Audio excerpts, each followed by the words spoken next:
Alrighty. Hello there. Ooh, how do I look?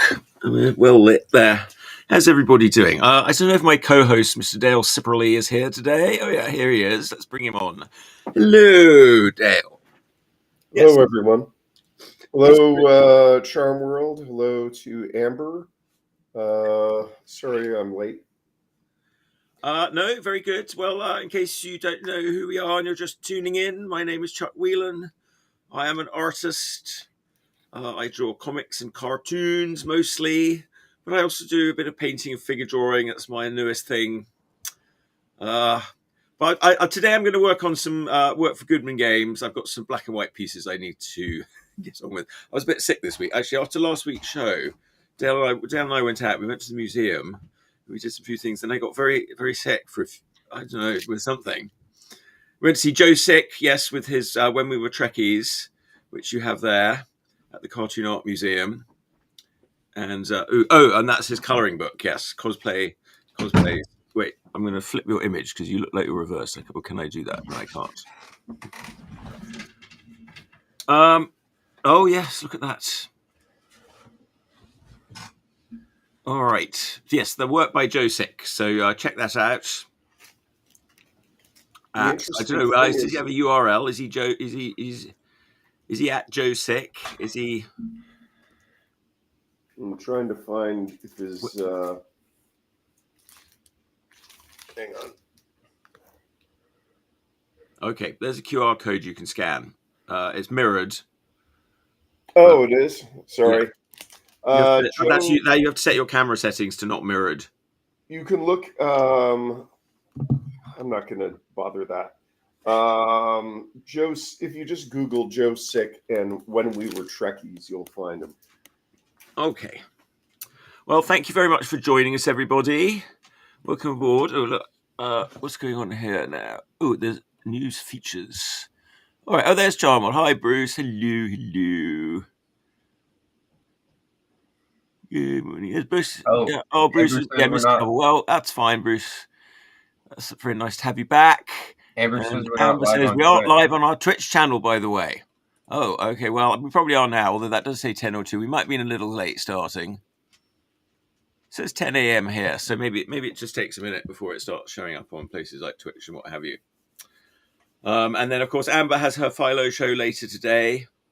And I think she said she was going to have Stephen Notley on as her guest.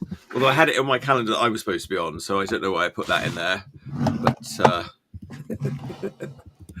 But who knows how these things get sorted. All right, so let's see. Let's bring up my drawing board here.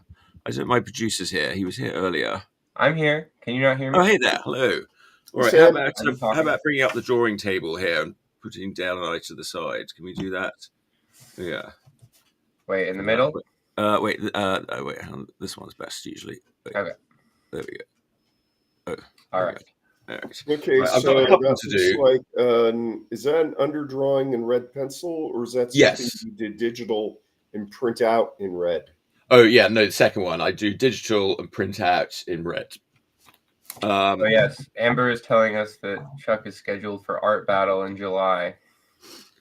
Oh yes, thank you. Yes, I am scheduled for Art Battle now. I'm on the roster for July 17th, Wednesday, July 17th. So where are we now? We're still in June. And I won't be there. You won't be there? No. Well, you don't go to public events. No, you're actually an AI creation. I'm sorry to admit it, folks. Dale, I've been working on it with, living out here in the Bay Area. I, know some people who work in quite advanced technology, and they developed this model of Dale a while ago. We had him scanned, but yeah, he doesn't appear in real life. No, I don't. So he's quite. There are some defects. We're still working out some defects. Dale GPT. But hopefully we'll have him perfected soon. And one day, there may be like a digital walking simulacrum of him around. Just do what my girlfriend does and hire an actor who looks like me. We'll get a gorilla and put him in a Dale suit. Amber, if you're there, am I on Philo tonight or not? Amber's probably at the gym right now, gymming. Oh yes, yeah. I think Amber likes to listen to us while she's on the equipment at the gym. Oh, that which is very good. Yeah, got to go to the gym. I know I used to go to the gym a lot. Now these days I do more. Oh, that's no good. Wait, this is a bit. This needs to be. I eat cookies. I highly recommend the Snapdragon Flat Fortune cookies. Whoa. These are the fortune cookies for people with no future. I've never seen that before. What are we looking at? Dale's eating flat fortune cookies with no fortunes. Oh. For people with no future. Yeah. That's what the slogan of the National Front, isn't it? No fun, no future, the National Front. Amber's working on a craft project. She's working on a robot. So she's not at the gym. So Chuck, you did that in Photoshop, and then you okay, my usual technique is I will draw it in pencil, and I will draw it in a red pencil first. I mean, it goes through some process.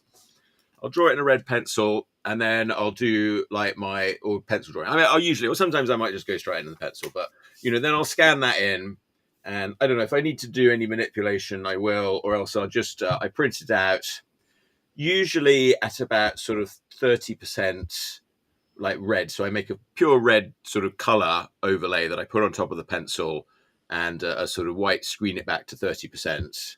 So I just get a light red that comes out. So this is for black and white inking. If I'm going to do a color watercolor, I'll do it in a sort of yellowy brown beige, because this stuff is not waterproof. Like the digital ink is not at all waterproof. And I've tried every which way to, print ink, print from the printer onto ink and do it, but it's not waterproof. And even if you spray like a fixative or things, I tried like one time, spraying sort of layers and layers of fixative on, and it just, it wasn't really worth it. You couldn't get enough on there to keep it solid enough for inking. So, yeah, so I'll ink it now. This is quite simple. I've got a more difficult one. I'm going to do this one sort of as a more warm-uppy one. I can read you the brief if it helps. Let's have a look. I would like to hear the brief. Yeah, let's have a look. All right. Let's look up. Caverns of Thracia. Now, so just so that I understand while you're looking up the brief, you drew that in red pencil, then scanned it in, then dropped back the color, and then printed it out. Yes. And that's on cold press watercolor? Yeah, no, this is actually on Bristol board today. I got some Bristol vellum board. Or plate? Yes. This is like series... I can't remember. No, it's Canson. It's Canson XL Bristol board or something. All right. Okay. It's just going to be. I'm working quite large because it's actually only really supposed to be a course page illustration. So okay, it says carved from a single piece of jet or onyx. This 8-foot tall statue depicts a human man with regal bearing. Orange flames flicker from the statue's eyes and mouth, and the black crown upon its head is set with 3 large violet gems. Cool. Stone King. Well, you can always have a lot of liberal interpretation with Goodman Games. They really don't mind at all that it looks like the brief. Okay, so I usually do try to be fairly accurate to brief myself. So the final piece that we're working on here is just going to be black and white. So yes, it's just going to be black and white. So you'll enjoy this because I'm going to just have to do this like old-fashioned inking. Now Tina says hello, everybody. Hello, Tina. Nancy Beth says good morning, Chuck. Oh, good morning, Nancy. Hello. And Amber says that you are scheduled to be on Philo, I guess, on the 13th. But she doesn't have an artist scheduled for tonight, so she's asking if either one of us want to be on Philo. Oh, well, I would be happy to, Amber, because I did have it on my calendar to be on there. I don't know. I think we talked about it a while ago, and you said that, but I don't think we confirmed it. So I've just had it. Are you going to be on? Well, Chuck, it's either you or me on Philo tonight. Which do you want? Well, it's up to you. I don't know. Actually, I've got a few things I've got going. Actually, no, I do have something going. Oh, well, yeah, I don't know. Can we talk about? Okay. Amber, if you want me on Philo tonight, I'm available. So respond in the chat and let me know if you want me at 6 p.m.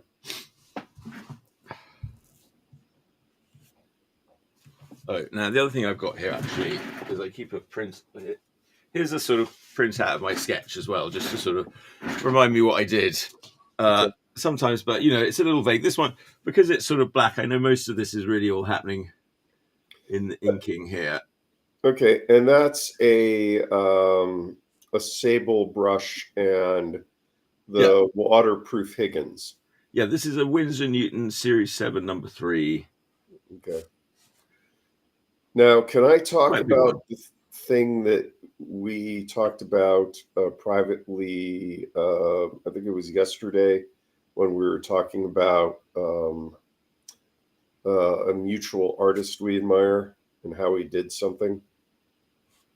Wait, I don't know what you're talking about, but all right.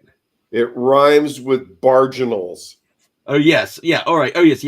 I'm not. I do have to get on with those. I can talk about that. I'm doing for the Goodman Games yearbook.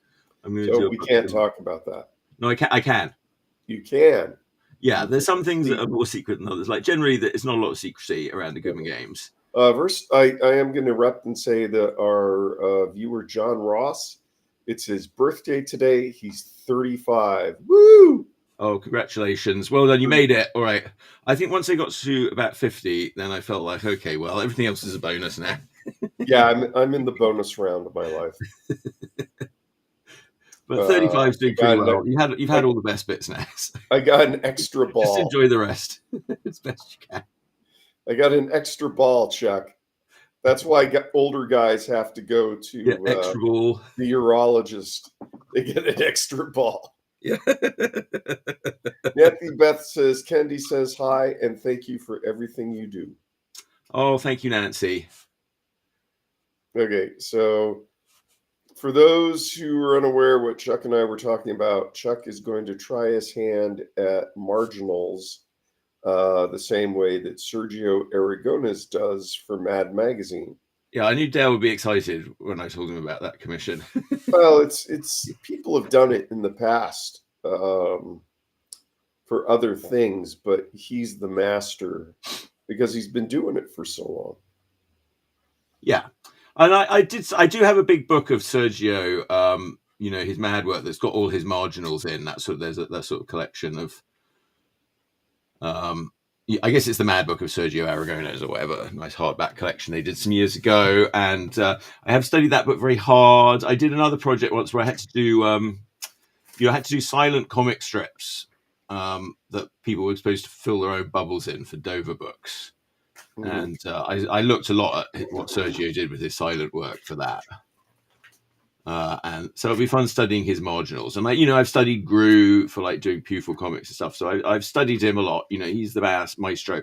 I mean, I think one of the main things about him is about the story and just keep it simple. And I don't know. Well, just keep it funny, I suppose. Keep it light.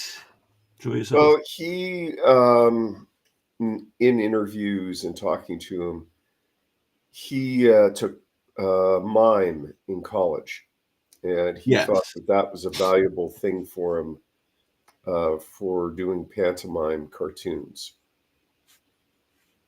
If you look at his stuff, he's following a rule that a lot of cartoon books talk about, which is have exciting profiles in silhouette. You want the characters to be expressive. Oh yes, well he used to do the shadow nose, didn't he? Where it was he would use a shadow silhouette. But the people would be doing something, and then the shadow would be doing something else, right?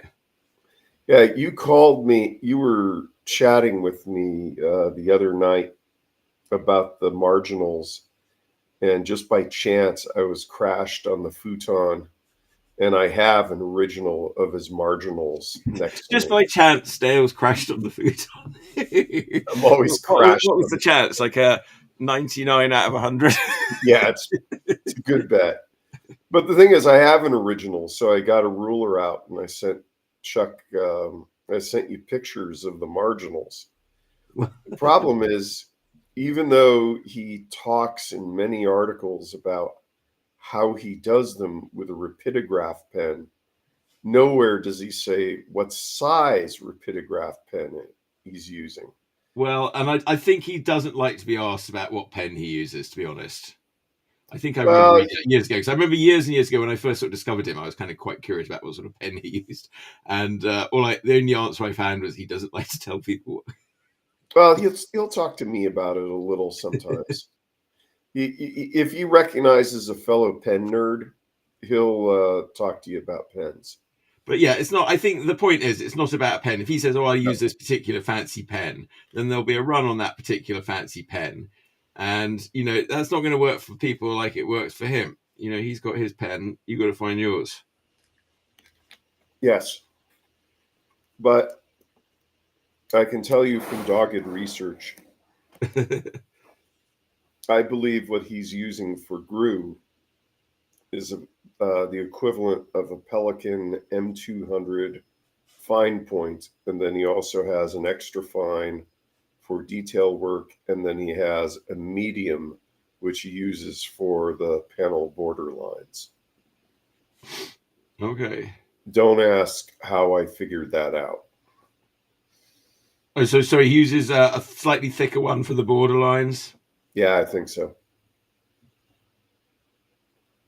I don't know. I do like some nice things with pen. I don't know. When I look back at older things, I tend to like things that I did with brush more, even though I sort of feel like at the time when I do them, I don't feel like they're always. I actually asked him about that. He'll certainly use a brush to fill in blanks, but he told me that he thought, at least with his style, that variations in line width detracted from his style.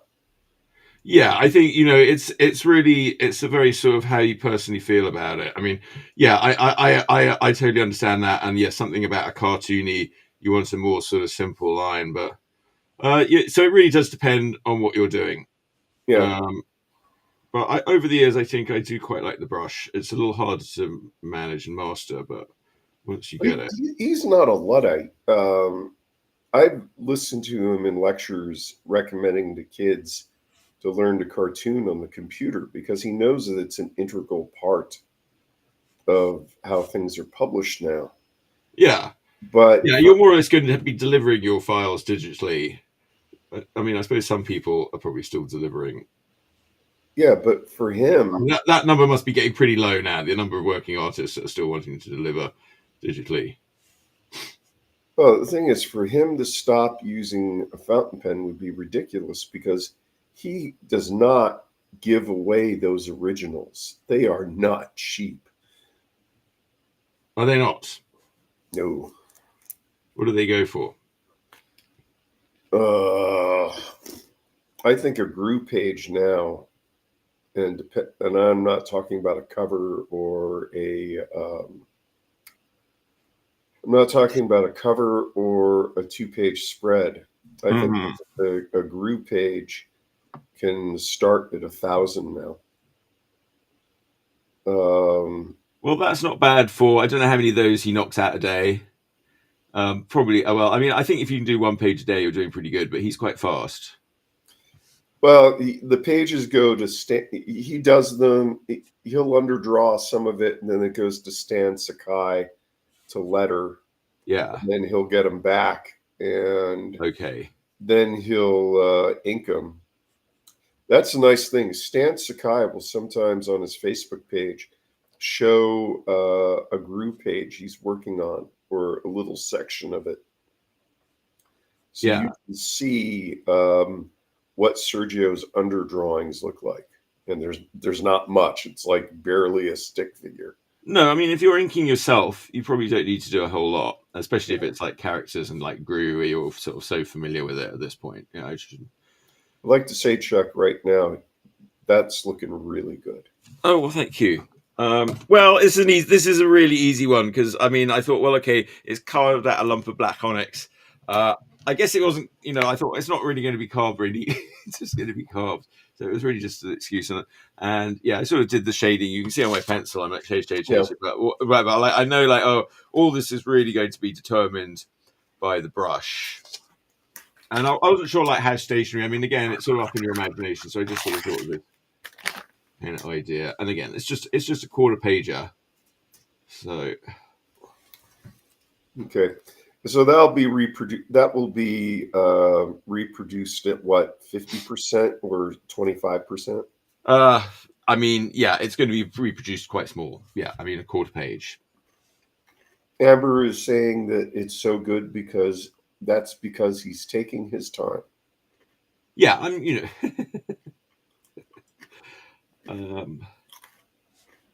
Well, you have to take your time with art, I suppose. It's patience is one of the things that's required. Patience and perseverance. And then sometimes when you start it, it's not that good. I mean, I'm a little wary of it looking too good early, because if it's looking good early, then I can only mess it up. Well,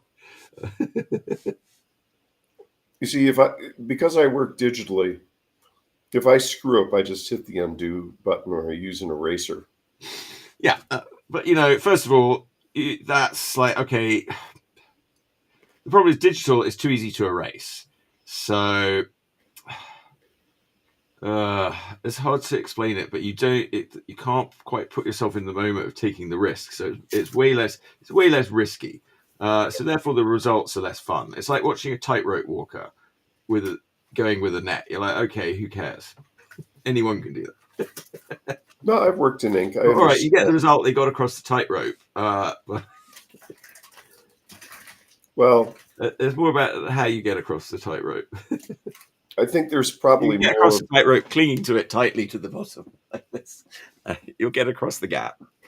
I think there's also more of you have to get into the flow state and trust yourself when you're working without a net. Yes. Or just sort of learn to accept your flaws. Yeah. Inking is not for perfectionists. Yeah, the trouble with ink, yes, things are, when it's a sketch, it's a bit, it's a vague, and you look at it and your mind sort of fills in the gaps and makes up for the problems in it.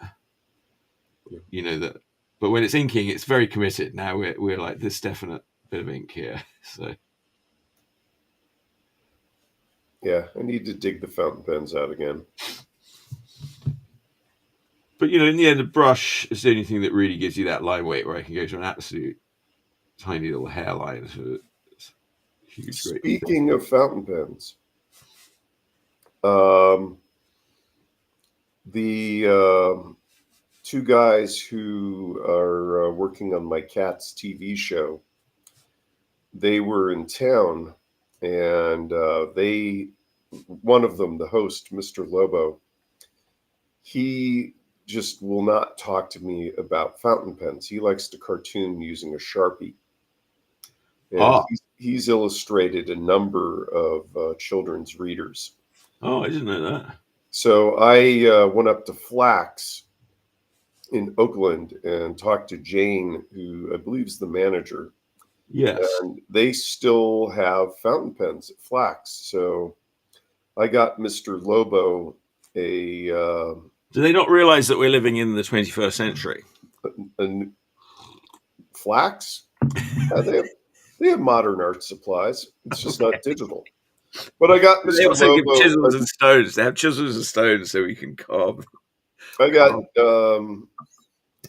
Mr. Lobo a Noodler's Ahab and some ink. So now he has to talk to me about fountain pens. But Jane at Flax was really helpful. And she actually conned me into getting a new pen. So, that must be very difficult, I'm sure. Yeah, he's like, here, check this out. And I go, ooh. She had a good day. Some sucker. And they knew it was me when I came into the store. I looked like someone who was about to buy a fountain pen. It's like trying to get a crack at it to check out. Yeah, I had the shakes. Crack. If you're a guy and go to Flax, definitely go to their bathroom because they have framed an old color chart from Golden Acrylics, like old stuff that I used to sell to people. But yeah, if you're in Oakland, go to Flax. It's worth the trip. Yeah. Yes, support your local art stores if you're able to. Personally, I don't like retail shopping at all. Yeah, it's because you're a communist. It's just one of those things. I've talked about this before. When I saw that Osborne Book of the Future, it said we were all going to be able to do our shopping at home on the television in the future. And I thought, that sounds good. I can't wait for that. Well, it also said we're going to have AIs. All these things about science fiction they promised us. I was looking forward to them. And now they're all arriving. And everyone's like moaning about them all the time. Oh, retail's dying. Oh, AIs are taking over. I've been looking forward to those things. Yeah, give me my flying car and then we can have the rest of the stuff. I took a flying cars. We watched Blade Runner last night. That was good. The Blade Runner, the final cut, is really good. They really cleaned it up. I know it's been out a few years, but I was very impressed. I never saw it looking so good. And I just thought it's quite funny sort of seeing their sort of future world. That like they didn't have cell phones, but they had robot snakes and things like that. Or yeah, no interesting. But it still works so well. It's incredible, really. You see, that's the problem. Is we didn't prioritize the right stuff. I would much rather have fembots than having cell phones. You'd rather have killer fembots that are being persecuted for having emotions. I just want them to do my laundry. But I still couldn't figure out. I think actually on this one, again, they didn't say anything specific about him being a replicant himself. But this time it felt like, oh, yes. Yeah, that's what a Blade Runner is. A Blade Runner is also a replicant. You said a replicant to catch a replicant. And he doesn't. Although they're supposedly she doesn't know, but he doesn't know. There's also. Then I started wondering if Tyrell himself even was a replicant. Because he's been around so long and built this great pyramid. Yeah. But that's Philip K. Dick, you know that. Wait. Amber's chiming in here. She's saying someone's never seen the episode of Futurama about having sex with robots. I haven't seen all the episodes of Futurama. No, Amber, I'm a Trekkie. I know everything about that. So, what happens when you have sex with a robot in Futurama? I don't know. We'll have to ask Amber. I've never seen that episode. Well, I was asking Amber. I never got into Futurama. I should. You should actually. I keep meaning to watch it all through. I've sort of seen chunks of it. Like I think I pretty much watched all the first run when it came out, and then bits. Then they redid it, and I watched some of the movie length ones, but I never seen it all the way through. But I think it's brilliant. Yeah, I prefer it. I think it's my favorite one of his shows. Although Amber's informing me. Futurama in Futurama, when everybody has sex with robots, they don't have sex with each other, so societies die. We go extinct. Yeah, that's a common gag in Zach's comic strip, Saturday Morning Breakfast Cereal. He's brought that up a number of times. I think also that there are comedians who said if we ever get a holodeck, it'll be our last invention. But don't people want to have children? I'm not going to comment because your son is our producer. I think people want to have children. I mean, then the children come out and they go, well, I didn't ask to be born. It's tough luck. In the old days, they'd put them straight to work. Nowadays. Well, it took a while. I've got him to work now. It's working for me. Yes. But your children is like, what, 19? He's 21 now. 21? Ooh, he's old enough to vote. You could get him a job as a bartender. That's a good point, actually. He'd be a good bartender because he's not a big drinker.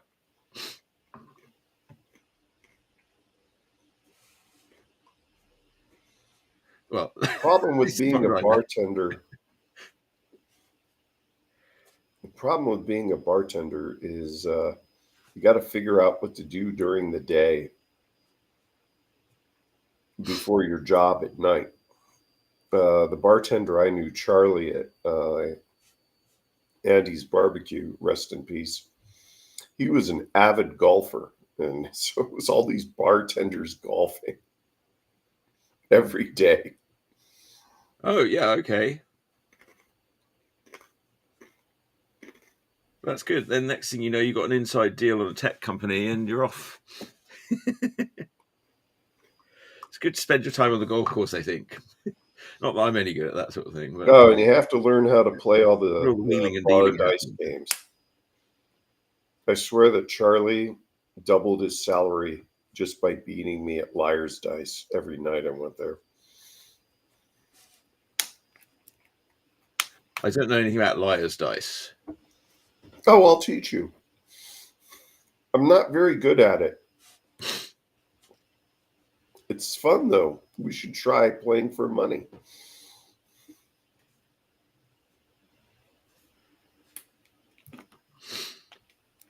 No, you know if it's a good bar if you hear the sound of the dice cups hitting the bar.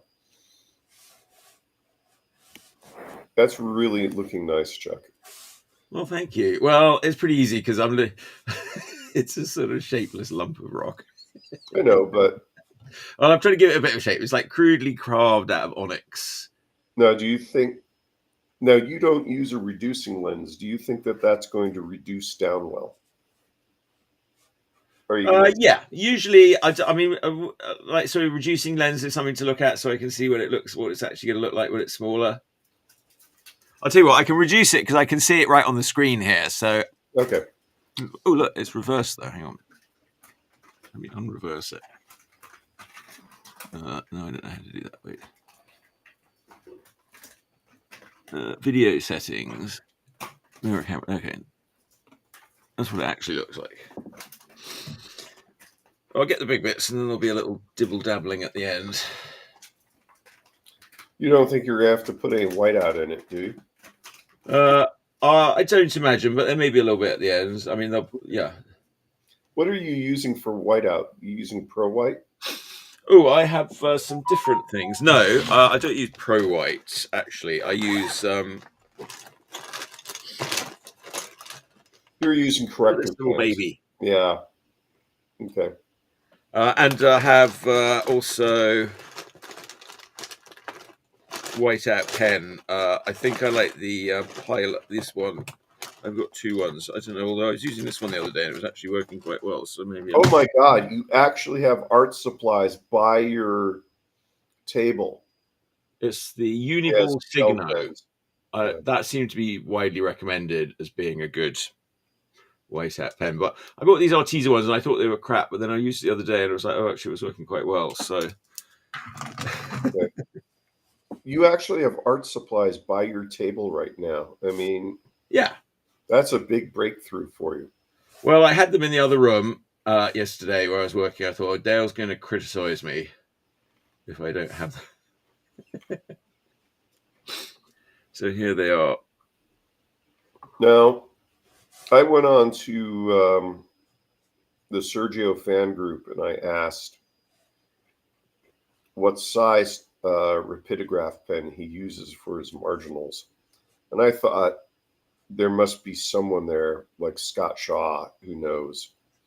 But I haven't gotten an answer, so I may have to go up to Flax with the original and talk to Jane and see if we can figure out what the line width is.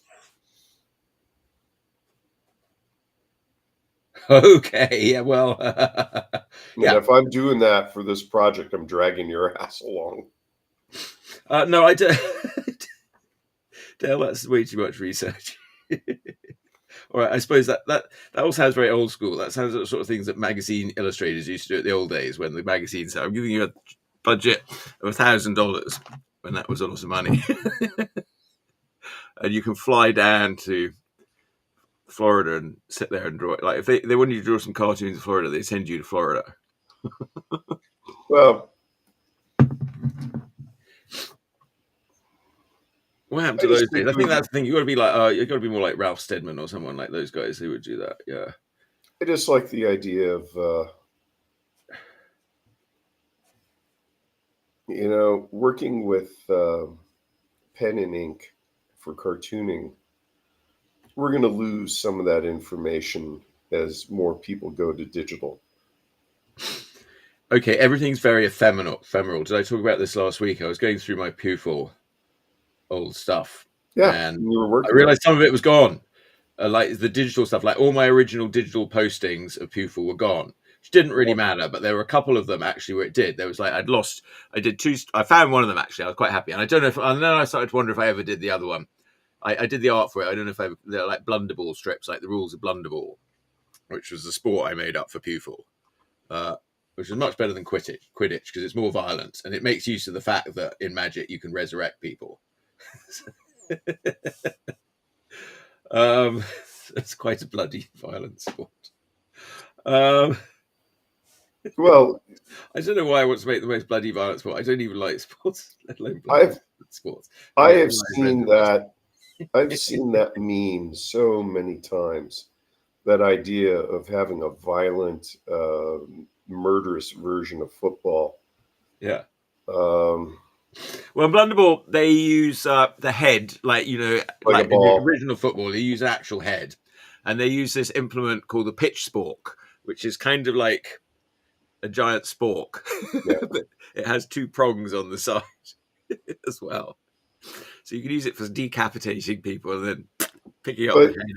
If you look at it into the hoop, if you look at role-playing games, that idea of like a super violent sport that's been used any number of times. I remember back in the 80s, Leo Normington had a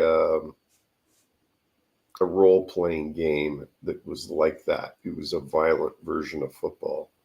Yeah, okay, and we have X-Crawl Classics, Goodman Games produced Brendan LaSalle's X-Crawl Classics, which is role-playing games like in the modern era, as if that fantasy world had survived to the modern era, and now it was a sport to go dungeon. Now, was that cover that you did in watercolor I like so much?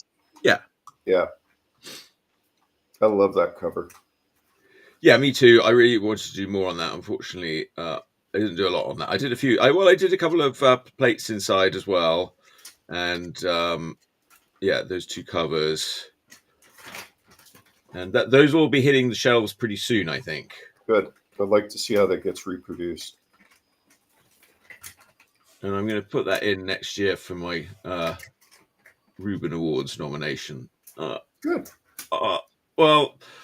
You got to play that game to get in there, but I don't know. There's always such high standards for it. I don't really expect anything. That was a damn good cover. So you should put it in for the Reubens. Yeah, I'll put it in with my work for Goodman Games, which I feel I'm not sure what category to put it in though. That's the most confusing thing because you can only put it in one category. I don't know. I suppose it's books, variety, entertainment. There's like product illustration, book illustration. That's a very well, I think a game is technically product, but I'm sure there's somebody you can ask. I mean, yeah, probably a role-playing game. It's like a product, but it's also a book. I mean, it's also variety entertainment, isn't it? I don't know. There are all these different categories. Variety entertainment is a narrow category, but it's that there's me and Chuck Dillon. And I love Chuck Dillon. I don't like competing with Chuck Dillon. Oh, great! Plus, he's really, really good, so I don't want to compete with him. Chuck Dillon is really good, and he's. And I'm trying to think of what to suggest so people see Chuck Dillon besides just Googling him. He's usually in highlights.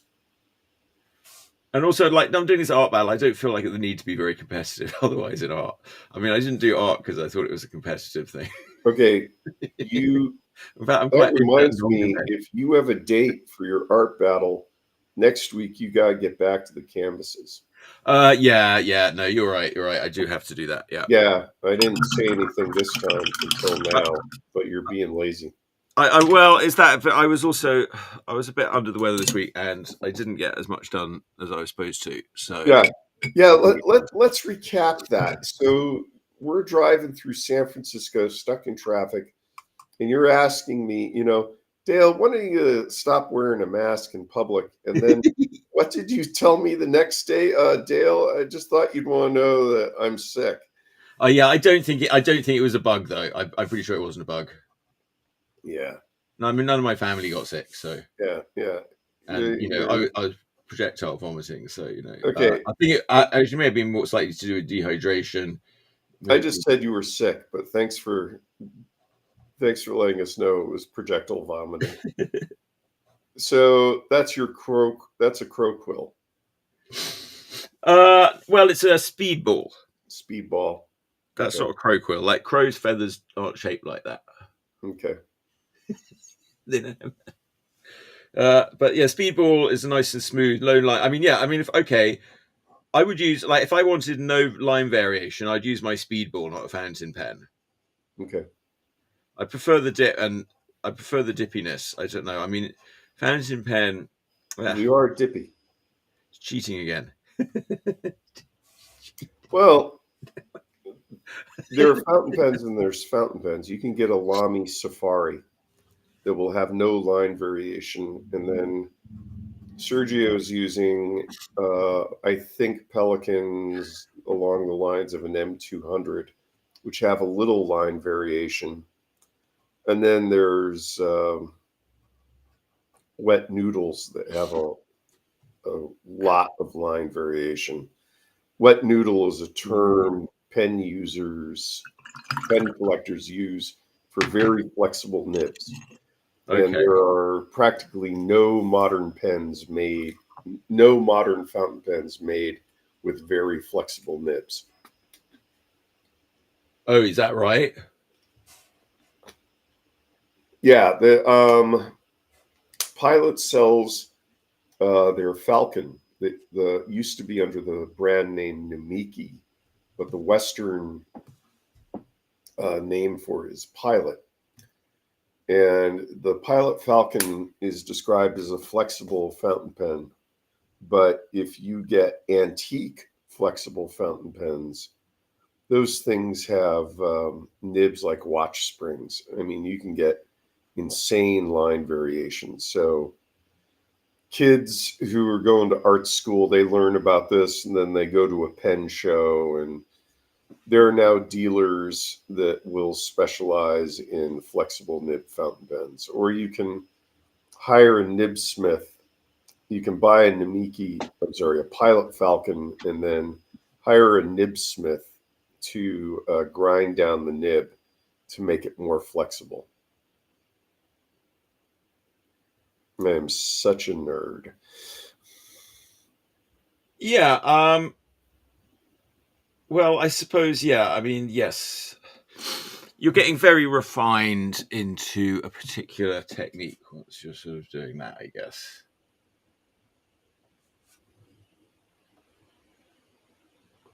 I talked to Anton Emden in Australia, and he did that. He got a Falcon and had it ground down to be a flex nib, a super flex, and a wet noodle. And he did some sketches with it. And it was like he was working with a brush.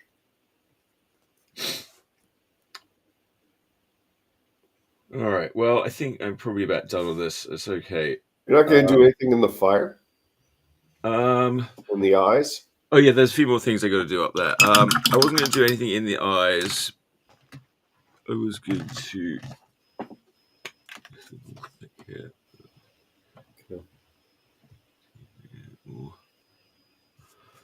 Now, if his head, I'm going to do those, he's got his violet gems and his diadem here. I'm going to... If his head is on fire, would smoke be coming out of the flames? Well, that's a valid question, but I'm saying no, because I did a thing with smoke the other day for Goodman Games. It was a real pain in the ass. Okay. All right, and that's a Pitt artist pen. Yeah, that's my Pitt artist pen. Okay. I'm going to use to do his diadems here.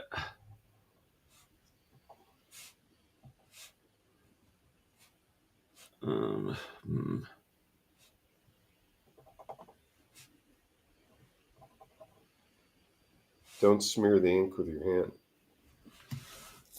Well, all right. The Pitt pen won't smear, really. I mean, unless you really got one out immediately. I can just tweak some of this flavoring here. Yeah, that white pen does work well. Yeah, this is the pilot, or the, what is it? Signo Uniball Signo. Yeah, it's nice for that. No,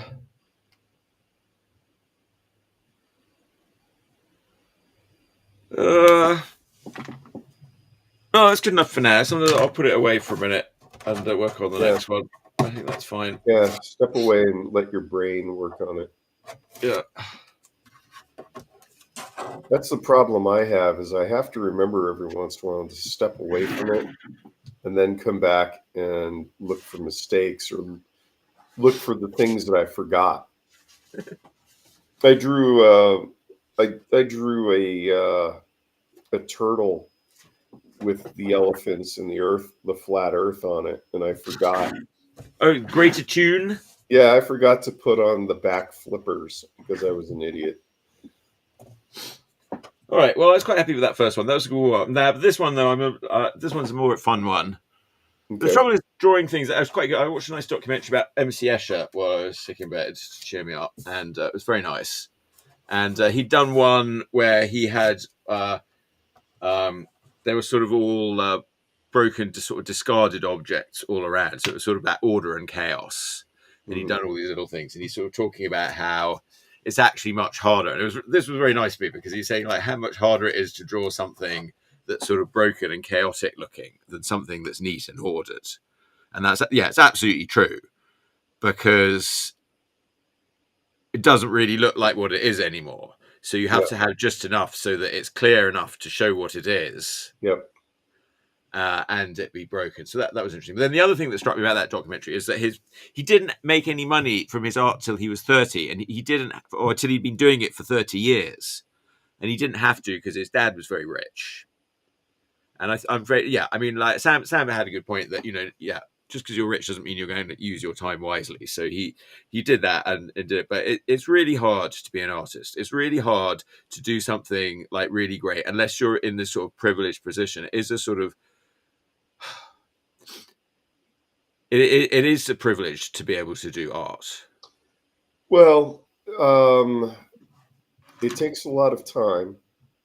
The materials are relatively cheap, but the time to learn to do it, the time to practice, that all has a money value. And the other thing is, if you're making money elsewhere, it really steals your motivation. Yeah. But I've met a lot of hobby artists who are well-heeled, but they'll remain hobby artists because they don't feel the pressure to improve.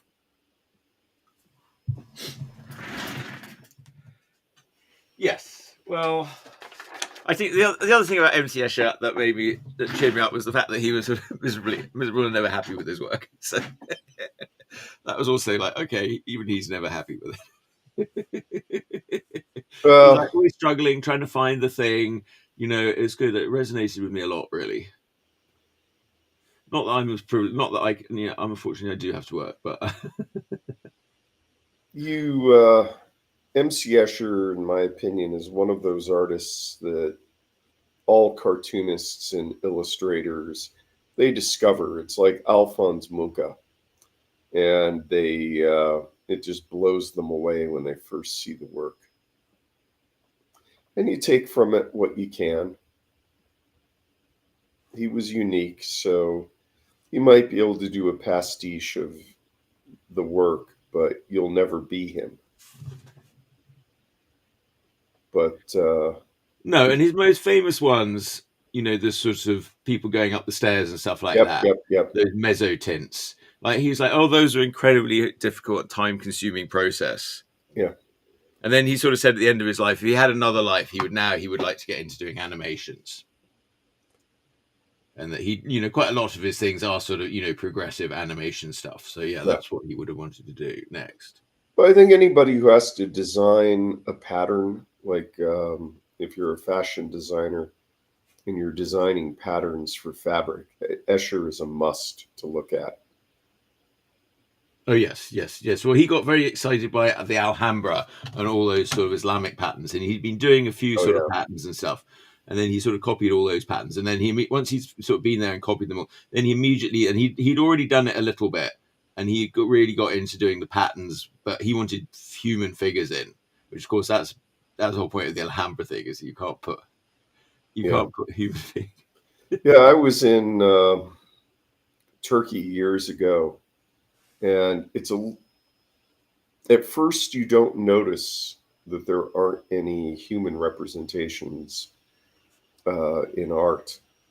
But then you just look at the calligraphy and you look at the geometric patterns, and you're blown away.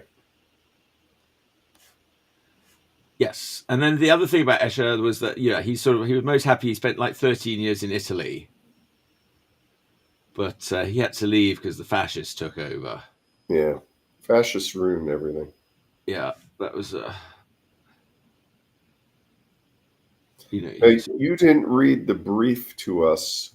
Oh yeah, sorry, I didn't tell you this one. All right, yeah. So, well, this one is it's a golden lizard. I remember that. Although I'm not really bothering too much about making it look golden. Well, you could do that with the highlights.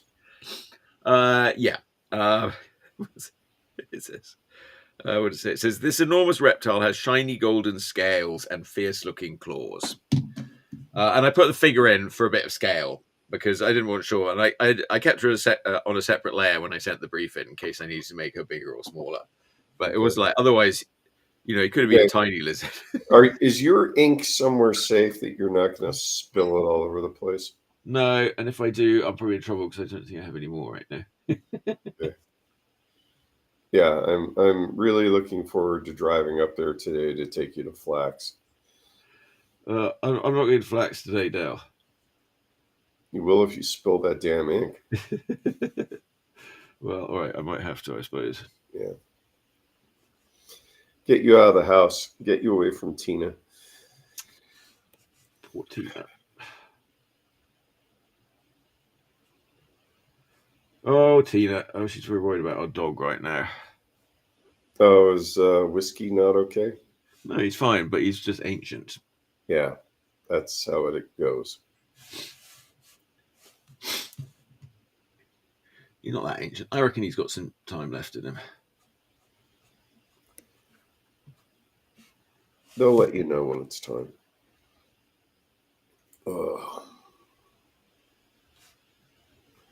At least he seemed to breathe. At least you have a real dog.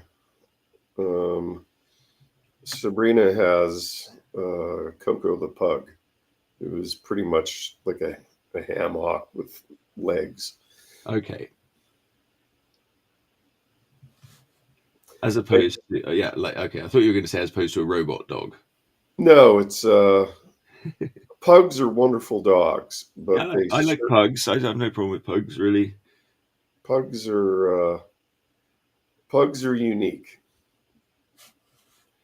My friend Cindy, she loves pugs. They have pugs, and I trying to remember which cartoonist it is. He's a web cartoonist. He describes owning a pug as being part of pug life. It's a lifestyle.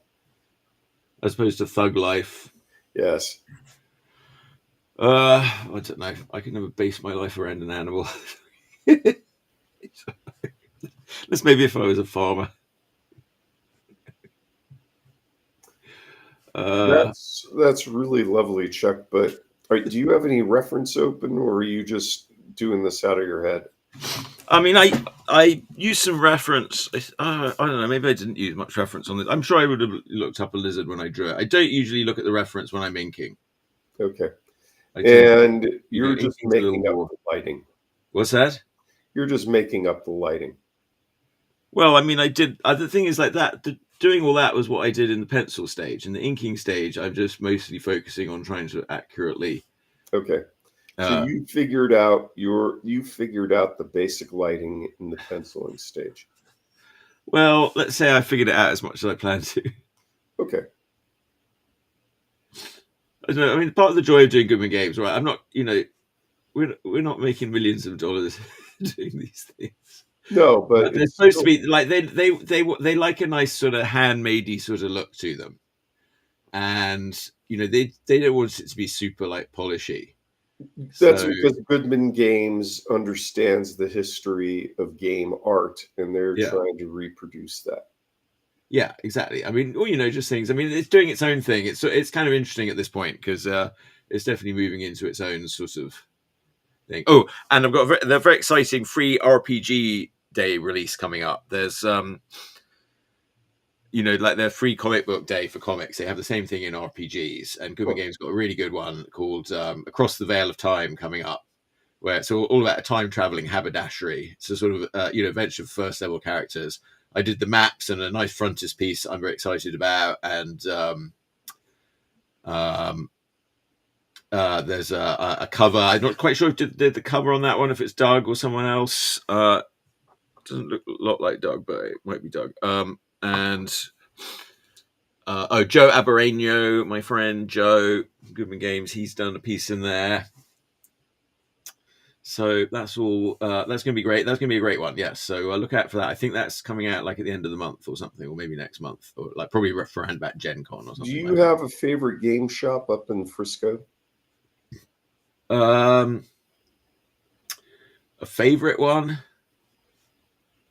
Okay. The last one I visited was the one in Japantown. That's a nice. They've got a nice little one in Japantown that carries Goodman Games products. Really? Yeah. I'm trying to remember where the heck that is. I mean, I go to Japantown for Mido in that bookshop. There's a huge bookshop, which is really cool. And it's downstairs. And it's a little hidden away. I wouldn't really notice it was there, and it's sort of like one of these places where you can hardly walk through it because it's sort of tiled floor to ceiling with games. Is that the place that also has the model kits? Yeah, and I think it had model kits too. Yes. Oh, okay, I've been in there. I didn't know they had games. Yeah, they did have games. I mean, we were in there. I don't know, and they did stock Goodman Games products.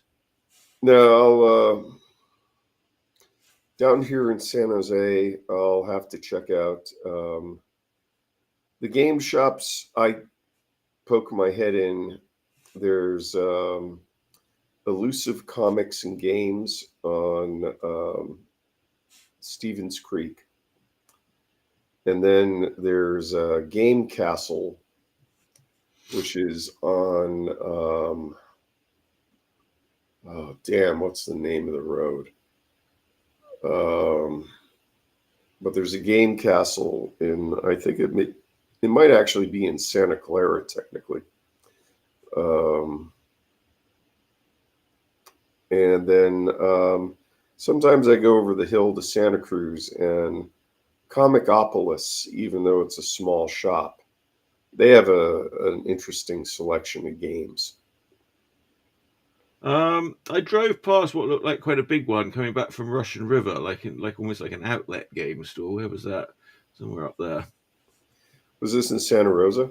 Yeah, I suppose so. It was like going past it, coming down the highway 101. Oh, I think I know which one you're talking about. That was a shop I think that Tom Bayland used to work for, the cartoonist. Okay. I think I've been in there. It's like a 2-story shop, and they have games and comics on the bottom floor. And on the second floor, they have tables for people to play. Oh, nice. Yeah. They have a very nice one in Basingstoke. Anyone's watching from Basingstoke? It's like at the top of the town, kind of where the Midland Bank used to be. I'm convinced that Basingstoke is a made-up English village. No, it's not a village. It's a town. In England, these things are very delineated. You're a town unless you have a cathedral. Then you're a city. It's not based on the number of murders? No, it's not based. There's not a lot of murders in Basingstoke, although apparently our British serial killer Frederick West and his wife, actually his wife was probably worse than him, lived in Basingstoke for a while. How can they found a number of bodies buried in a... How can you have a British serial killer? I thought there was always like some nun or priest or some copper who will like always catch them. Oh no! Look up Fred West and his wife. It'll be a while. I don't know if they'll make a documentary about them, but she was pretty. Yeah, that was kind of weird. They would like kidnap people and torture them for sex and all sorts of horrible things. Yeah. Yeah, I'll add that to my search history. What? I'll add another serial killer to my internet search history. Yeah. Well, when I first came to America, I worked at a copy shop, and there was a guy there from New Orleans, a guy Brady. I based one of my characters in Pewful off him, Brother Bardi. But he was very into... His hobby was serial killers. He had a big book of serial killers. I was very happy to have know something about British serial killer that he didn't know anything about. Well, serial killers are popular. They're totally popular. That's looking great so far, Chuck. Thank you. Wait, what was that? I was watching something about serial killers. What did we watch? Have you noticed that I'm being more supportive of you now? Yeah. Yeah, it's because I got threats from Tina. No, she didn't. I think she's fine with me giving you hell. But that does look great. I think you like it when I do like inking. I think maybe I need to sort of focus just on doing more brush inking. Oh my God, Amber's still watching this. She said, "I admit I like watching true crime stuff." And yeah, it gets. I'm not watching it so much as I'm listening to it. There's podcasts where criminals tell their stories. Every time some criminal who was a counterfeiter tells his story of his career in counterfeiting, I feel bad that I never got into counterfeiting. You think that would have been your forte? That or art forgery, yeah. I mean, if you're into like grinding down pens and things, then forgery is the career for you. Yeah, because should have been an art forgery. You're not happy enough with the way nature's spewing out your art. Well, there are forgers you have out to there. Get very into like very precise tools and trying to copy somebody else and all this sort of stuff. Well, the Shoals Museum, I believe, gets a lot of people asking them, "Hey, I found this original Shoals for sale. Is it really done by Charles Shoals?" So there's forgers still out there. But I know, and I imagine cartoons are one of those things that's slightly easier to forge. Like they always say, like people like Bouguereau. Yeah, he's quite easy to forge because he was self-taught. I wish I could forge a Bouguereau. My God. Yeah. They have. Well, we saw one when we were up at the Legion of Honor. Oh, which one did we see? Remember, it's the girl with the broken jug. I've stared at that painting for so many years.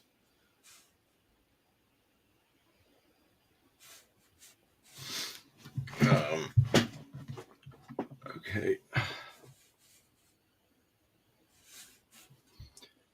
But I'm pretty sure that Amber says Terry Beatty in his retirement goes on eBay and catches cartoon forgers and the like. Yeah, I've been told that there are people who sell forgeries of original cartoon art on eBay. I was in that position. I saw a Phil Frank, and I didn't know if the strip was real or not. So I communicated with the guy selling it. And it turned out he actually was an old business partner of Phil Frank. So I did buy the strip. He also sold me a number of underdrawings and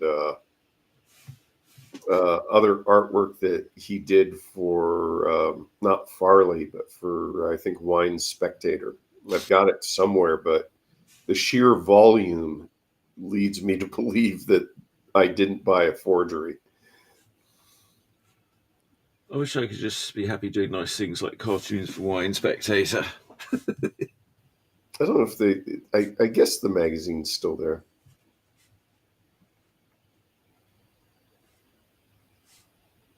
I think you would be happier with something like 40 in Times. Yeah. I don't know. I have to have some opportunity to be unusual or something. I don't know. I don't know. It's complicated. You've got to be you. That's the problem. Is you have to be you. If you try to be somebody else, it doesn't work out. Well, someone on Hogan's Alley on the Facebook, Friends of Hogan, this morning was talking about obscene comic strips. And the thing is, I miss Playboy when they had a comics page, a funny section in the magazine. Because there's no longer. They don't have that anymore? Oh, there's no more Playboy. Oh yeah, okay. They never play. Okay, well, when these markets go, you kind of lose a certain type of cartooning. I mean, sure, you can publish it yourself, like Ogloff. Don't look that up, kids. Ogloff, yeah, okay. Yeah, but I miss having the magazines like Mad and Cracked and Playboy and National Lampoon, where you would get multiple off-the-wall comic strips. Do you remember when Don Martin went over to Cracked? Yeah. Now with Don Martin. Yep. He was not happy with Bill Gaines. Why was he not happy with Bill Gaines? I don't remember the whole story. It's out there on the internet, but I think it had something to do. He felt underpaid. Yeah, probably. I mean, he was like, I think a lot of people like Don Martin. I mean, I remember liking Mad. I remember liking Don Martin best as a kid. Yeah, I did. Amber. I mean, there was all great and Mort Drucker, but a lot of the other stuff that you have to be a little bit more mature, I think, somehow. Yeah, I think Don Martin resonated the most with the kids, that and Sergio. Yeah. And Amber heard us talking and said, Ogloff is amazing. And I agree. I look forward to that every week. It's on the verge of being realistic. The coloring is amazing. I'm always blown away by the coloring of it. Yeah, it's one of these things I was like, I wish I was that good. But don't go look at it, kids. I mean, it's not only that it's well drawn, that it's well written and funny. And it's like very rude. So it's like you're never going to see it published in like mainstream. Yeah. I'm eventually going to have to break down and buy the books. Oh, is there a book? They merch it. They don't do much merch, but they do have printed versions of it. And what was the name of that company that was trying to be the merch company for all these web cartoonists? Is Topodico? Amber would know this. Amber, what's the name of the company that was doing the merch for all those web cartoonists? Not Cafe Press. I mean, at one point it was all Cafe Press. No. I've been on Redbubble. I've gone with Redbubble. I had Redbubble and Society 6 at one point to try them out, and I got all my sales on Redbubble, so I gave up on Society 6. But then Redbubble sort of merged with TeePublic. I don't know, and I haven't really done they take your site over to TeePublic. I didn't do it. Occasionally I get a sale on TeePublic. Yeah. I could do more work on my TeePublic site. I don't know. It's all such a lot of work. All I can say is that I feel like that work pays off over time. It's good to get your stuff out there, get it up there, and it's always a lot of work. But then you can leave it, and then you're getting passive sales, hopefully. Amber just said shrug. She doesn't know. Oh, regarding the merch place site. Merch, yeah. In the beginning, it was Cafe Press was the only one. No, it was. Yeah, no. In the beginning, Cafe Press was the only one. All right.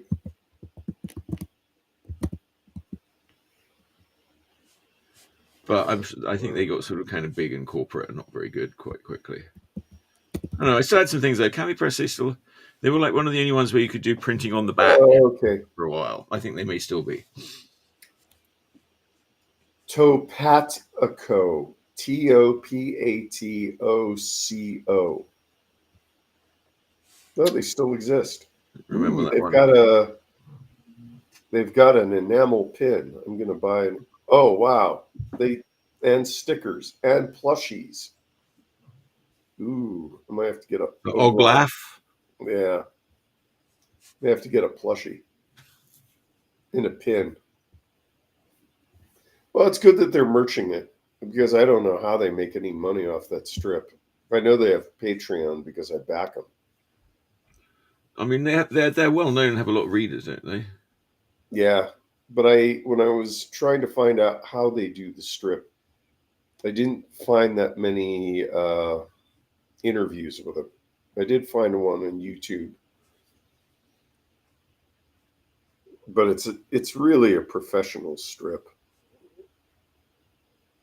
Yeah, I mean, I like Saturday morning breakfast cereal. Well, that's very funny. It's not that well drawn, but it's very funny. I like War and Peas. Yeah, that's the thing is it's a different art style. Yeah, no, I mean that's a humor strip. Yeah, I mean the humor strips shouldn't be that. Generally speaking, Oglaf being the exception that proves the rule, but generally speaking, humor strips should not be that well drawn. But they're more funny if they're bad, No, I agree. There's a level of there's like the old strip pogo, which is just beautifully done. Yeah. There's oh god, I forget the cartoonist name. I don't know. Is Pogo going to give you a belly laugh ever? No, that was it was trying to be thought provoking, and it was thought provoking. But you're right. The funnier strips. Well, look at Don Martin. I mean, he was very, very good at what he did, but it certainly was no Rembrandt. Yeah. Just the idea of Don Martin Rembrandt makes you laugh, though. Yeah, he had a really sort of exaggerate those sort of long, flappy feet. Yeah. And the way that they would walk. Bent pinky toe. Well, he did do the funniest. When I was a kid in the library reading the Mad paperbacks, I discovered National Gorilla Suit Day, which is one of the funniest things I'd ever read. It still is. I still think gorillas should start National Dale Suit Day. I was at the San Jose Toy Show, and yeah, we went up. I went up with you to Frisco to see Joe Sick, and then we didn't realize the Juneteenth parade was going on, so we were stuck in traffic for like well over an hour. Yeah, it did take a long time. It was a shame because I was really hoping it was going to be the Body Pride parade again. Yeah, we were hoping for nudes. Okay, Juneteenth is very fun too. But I don't think it's Juneteenth. That's a very wordy holiday. But people with unusual body types aren't parading up and down in front of City Hall, which is really a sight to see. We did get because they're out there naked. They're not out there clothed. They're not like clothed body pride. We did get to go see Joe Sick at the museum just before he was going to leave, and that was really an interesting thing to talk to him. He's cranking that stuff out on his iPad, using Fresco, which surprised me. But he gets it for free because he has a Creative Cloud subscription, and you can't fault his work. Oh, now, okay, we could talk about Adobe because there's been some controversy about that, and I'd like to get to the bottom of it. Amber was, as always, Amber's like right on with the social issues, but I'm not sure. Like when I looked it up, it seemed that Adobe weren't really trying to get it. Although, I mean, legal language, but I just felt like there's no way they can be telling all these corporations, like every single advertising graphic design firm I've ever worked in has like Adobe software, and there's no way that Adobe can claim to all those graphic design firms that they own the stuff they create with their products. I mean, that doesn't make any sense at all. Well, licensing, they can claim whatever just to cover their own butts. And I've shared some memes about this, and then I've had my more intelligent pals like Tom and please don't put me in. Yeah, you're not up there.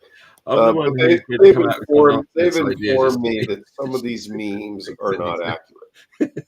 And Brad Colbo, who's on YouTube, who reviews hardware for artists, computer hardware. He had a little video about how the people who contributed to Adobe's stock photo resource, they've been told in the licensing that their images can be scraped for AI. But yeah, I mean, but that's stock. Like as soon as you put it on stock, you're signing like, this is sort of, I don't really have any ownership of this. It could be used for anything. Well, if you get paid for it. Yeah, you should. Yeah, if you put it on stock, you should get paid for it though. Yeah. Right.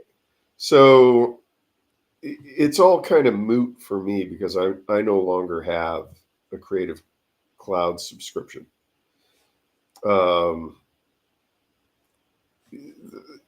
Adobe,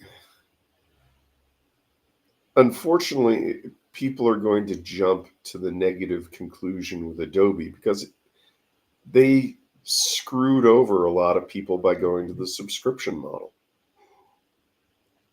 Yeah, it's true. And but Amber posted a really useful list, which I really recommend that like young artists check out, and they can get in, and you can get all these products. There are sort of open source, free, low cost alternatives for everything, and absolutely, if you're a young artist starting out or your budget is limited, then you should go for those. But the fact is, if you're like a professional, you're working in a way, and you want access to those tools, it's a low price. You compare to like the cost of tools in other professions and stuff like that. It's a low price tool for all those tools. I mean, it's and that's being developed, and you've always got it there handy. Yeah, sure. If you want to budget and do that, but if your time starts to become more important. Well, I know the tools you use for your kids' book stuff. You're a Photoshop kid. You've got an enormous Cintiq. You've got an enormous iMac because you're pushing lots of layers. You're pushing lots of pixels. Well, actually, I don't use a lot of layers, to be honest. Really? Because last time I looked at one of the books you were working on, I swear there was at least 100 layers. A book? Yeah, it was kind of like it was kind of a Halloween-y one. This was like a year or two ago. There's not usually that many layers. All right, well, you would know. There may be more layers. I mean, okay. I mean, I guess they can add up a bit, like in process. But I just remember looking at your UI, and there was a stack of layers. at least 20. Yeah, okay. I mean, I'll put layers in folders. It'll depend. Like I'll have layers when I'm working them, but I do try to sort of condense my layers down. I worked with somebody once, and she literally had hundreds and hundreds of layers. Like Yeah. every tiny little edit she made was on another little layer, Yeah. and it's like, okay, just bloody commit to something.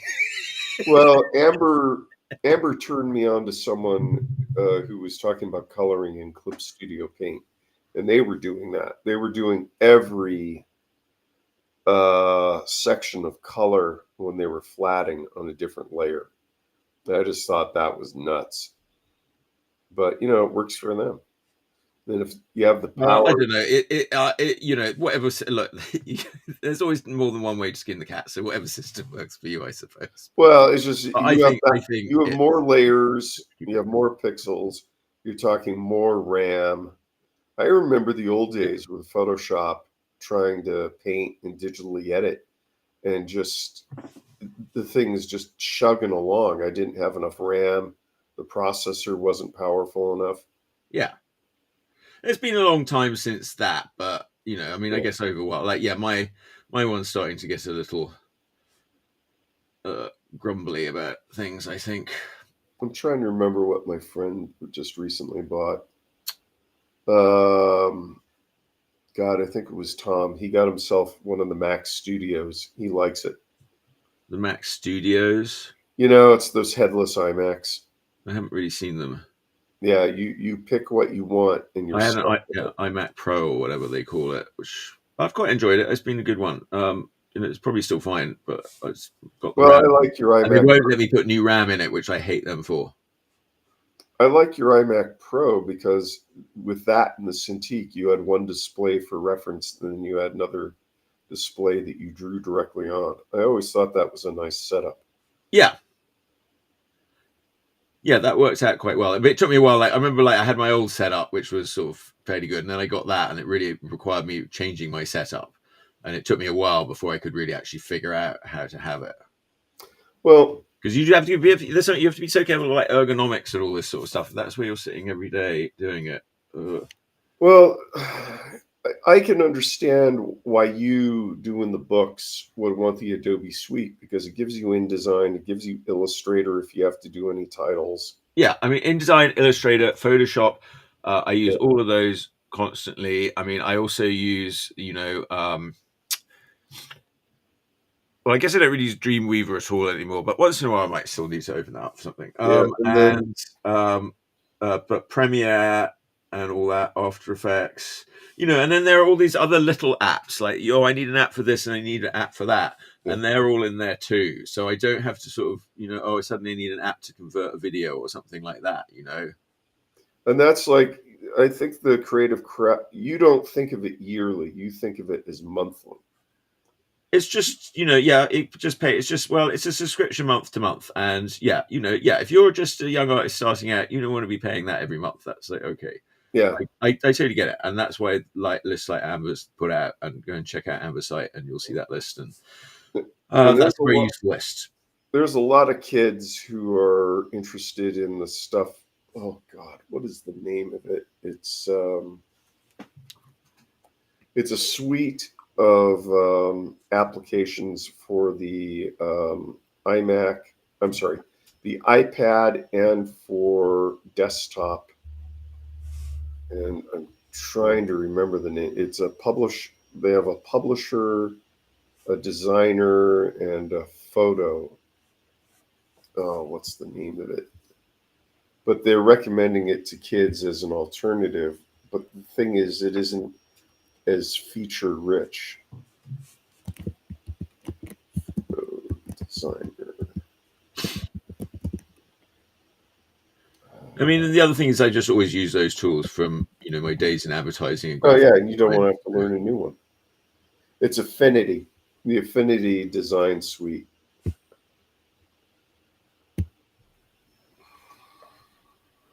All right. Well, you know, you get better with the tool, with practicing it. Holy crap, Amber's still watching. Yeah, Amber reminded me it's the Affinity Studio. So someone who's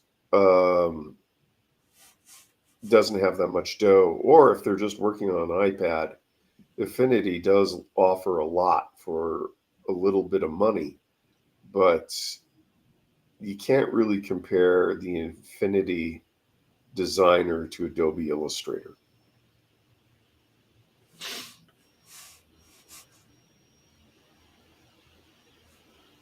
But just for cartooning, Clip Studio Paint is pretty powerful. And I Yes, think well, I do hear a lot of good things about Clip Studio Paint. All right, yes. I mean, I'm not against the idea of using Clip Studio Paint. People say it's great for comics. I don't know. I really want to start doing my pupil again, so I might be tempted. But again, I don't know if I'm going to do it all digital. I think I'm going to hand letter it. I think I'm going to do it very low digital. I'm not planning on coloring it first round. I'm going to do it black and white. Well, if you're going to do that and you want to be lazy, you may just want to get Clip Studio Paint for the iPad, and then you can just sit in your chair and just do it on your iPad. I hate trying to draw on my iPad. Well, Stephen Notley's doing it for Bob. Stephen Notley might do lots of things I don't like to do.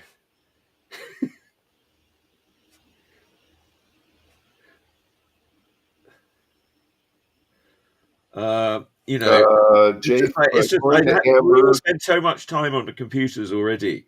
I really want to find ways to spend less time on my computer. Amber, I'm sorry, you're going to have to explain that to me. When we were talking about Clip Studio Paint, she wrote, Jay Fawcett handlers in Clip Studio Paint. I assume she means a cartoonist Jay Fawcett. Ah, okay. Oh, Jay Fosgate, our friend Jay Fosgate, friend of the show. Okay. Hand letters. I guess Amber might be using voice recognition. Yeah, I mean, I could see. Amber, you haven't replaced yourself with an AI, have you?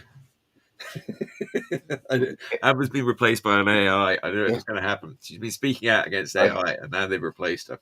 Yeah, Amber's a young mother. All young mothers are analog. Oh, Amber, did you see my post, by the way, about Meta AI, where I was tormenting Meta AI and I got to admit what a liar it was? I can understand what Amber's saying. Jay Fosgate hand letters in Clip Studio Paint. Yeah, I think. Oh, he hands letters in Clip Studio. Okay, look, everybody's going to do their thing their way. That's fine. I just think really that like you the would idea enjoy of doing everything by hand. Everything else is second rate. Sorry. No, I just think that you would enjoy.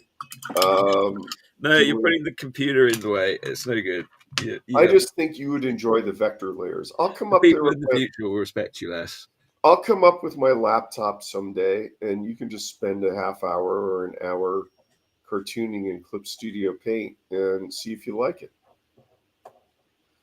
Amber's building a robot, so my hands are dirty. I think, Amber, didn't you get one of those kits, the Japanese kits where you punch out the little laser cut wood and you're assembling it and painting it? She was showing pictures of it. It looked pretty cool. It's got a music box in it, I think.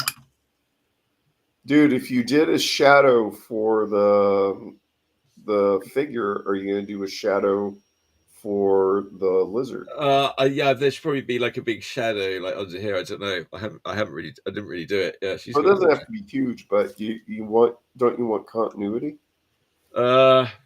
Maybe. Now, are you going to probably? I do. I don't know. I didn't really plan on that. Are you going to put some scales in the white space of the face? Yeah. I've got a lot of touch up to do. Don't worry. Yeah, that's. All right. Yeah, I'm gonna do a smaller pen. I'll do some white pen. I'm just doing something. Okay. Now I'm scared. Amber says, I finished one robot. Now I'm working on TwerkBot. I don't want to know what TwerkBot is. Dwarfbot. Twerk. TWERK. Oh, you're painting in the reflection, implying it's gold. Yeah, well, they were in the pencil sketch. I had to do something. That's fascinating that graphic symbol reads like that. Yeah. I gotta steal that. It's very complicated, black and white. Yeah, I mean, the black and white is very... Look, in the end of the day, doing black and white with the brush. That's the high art form. You could carve. Okay, what's better? You could be carving it out of wood like MC Escher.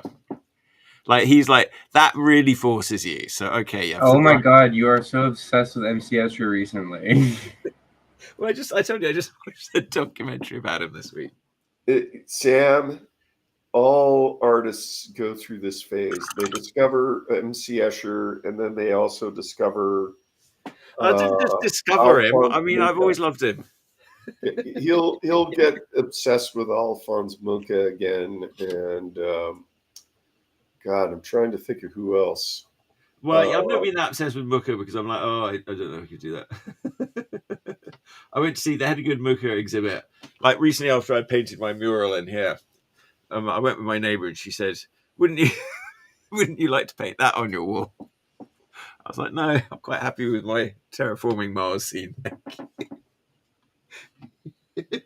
No, what's the other one? Franklin Booth. Yeah, you get obsessed with Franklin Booth, the guy who. He's the guy who shot Lincoln. No, he was a pen and ink illustrator. And he took cross-hatching to a really high level. Ooh, cross-hatching, yes. Now, I should be avoiding cross-hatching. Reading that, cross-hatching is very difficult to do, really. It's just so time-consuming. I mean, that's the thing. It's like, how much time are you going to do it? Oh, I don't know. Well, they have cross-hatching brushes for Photoshop and Clip Studio Paint. Those patterns are already there. They're built into the brush, and then you just kind of paint them on.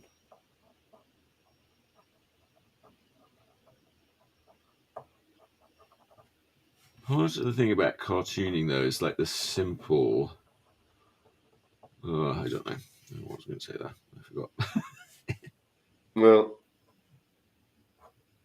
I went to after we saw Joe sick, you should have sent me home because I then spent a chunk of money over at Amoeba and Borderland Books on Haight Street. Well, that's a good place to spend your money. I mean, Dale, I'm very proud of you for supporting retail. I understand that retail needs to be supported. Guess what movie I bought? I don't personally, just with my own personal preferences. Guess what I bought at Amoeba? Yeah. What did you buy at Amoeba? Well, a vinyl album. No, we're talking DVD. What do you think I bought? Zardoz. Yes, I bought their last copy. So you're depriving people of watching Zardoz now? Yes, but I have copies I can loan out to people. Okay, so you're doing it as a public service, and now they'll have to order another one. Yeah, then I bought a stack of old Tales from the Crypt. God, I love Amoeba. I should be going up there every week. I might have to. I haven't really seen many Tales of the Crypt. I liked it when it was out. Yeah, I think they had that movie of it came out in England, and that was well received. But I don't really remember seeing the show much. Tales from the Crypt Demon Knight with Billy Zane. He was awesome. But then the next day was the San Jose Toy Show, brought to us by our pals at Time Tunnel Toys on Meridian for all of your used and antique toy needs. All right. In fact, my Father's Day gift. Remember, Sam, tomorrow's Father's Day. Oh yeah, Sam will be participating in Father's Day by playing Dungeons and Dragons with me. Oh, that poor kid. I got my. Yes, I remember. Don't worry. I got my Father's Day present from Time Tunnel Toys. Is that what your father wants, or are you just getting him something that you want so that he? Yeah, he's gonna be. I don't need another Zardoz DVD. Thank you. I got him something that I hope to inherit. How many Zardoz DVDs does your dad have? None. They won't watch it. They won't watch it? Yeah. I try putting it on once in a while, and they tell me to turn it off. That's like when I try and put on the Canterbury Tale or the Hidden Fortress. I get the same. Amber's asking this. Sam, put your hands over your ears for a couple of minutes. Okay, I assume Sam's not listening. Amber's asking, Chuck, are you going to kill Sam in your game too? He's not getting any special favors. Yeah, you're dead man, Sam. No, you can try. The San Jose Toy Show was pretty good. Super 7 wasn't there. They're an action figure manufacturer up in San Francisco. They're almost always at the toy show, but they probably had a different show they had to go to because there's a lot of different shows and they compete in terms of time. But I there's a guy there who often deals with Mad stuff, so I picked up a couple Mad paperbacks, and it was a good show. I picked up some toys. I mean, if I put a shadow under here, it gets really complicated. Then leave it out, but you may just. Do you want to hatch the shadow?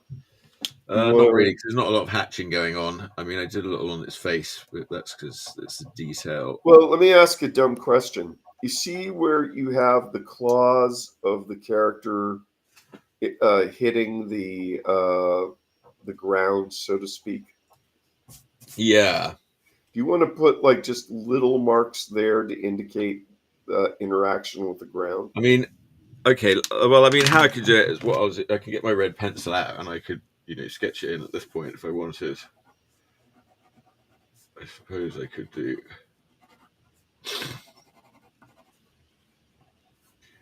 It's kind of got this link coming out here too. Well, it's your call. Well, I'm thinking about it here. This is.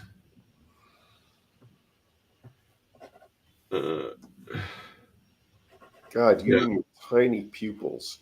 I can barely see it. I can barely see a pupil in the eye of that monster. You can barely see it. It's just a very slitty pupil. All right. Maybe it looks too much like the edge. Well, yeah, I'm still sort of tweaking little things like that. Yeah. Well, just put it aside for now. I mean, you told me to think about the shadowing here. I think. Well, I think you're right that if you put a black shadow under it, it's going to be too confusing. But no, I think there's some. I think I can do it. I probably just need to make sure I work it out. Do me a favor, put it aside and come back to it. What? You told me to figure this out. I'm figuring it out now. We'll figure it out in red pencil, then put it aside. Yeah, I figured it out. Okay. Yeah, no, I want to do it now. You talked me into it. Yeah. If you ruin it, it's not my fault. Well, here's the thing. If I ruin it, I can scan it in and I can erase it digitally. That's true. You see, I'm not above doing that if I have to with these things because that's right. At the end of the day, I mean, Goodman Games have got to fill up their pages with art. And the art but the art is not super important to them. They're like, okay, there's some art on the page, that's fine. If it's good art, I don't think I don't have it. Yeah. I don't buy that. I've seen the other. No, well, I don't know. Okay, look. No, they've got amazing art director, Matt Hildebrand. He's great, and everyone is great. And no, everyone's cared. All the artists are amazing. They've got amazing artists. And I think as far as Goodman's concerned, most of the artists at Goodman Games are amazing. I can think of one exception. Yeah, I mean, some of those products are like amazing art books as well. But I mean, for Goodman, I think the priority for him is the game. Oh, I'm sure it is. Playability. Well, that's, you can sell a game with the art, but if it isn't fun to play. Yeah. Yeah.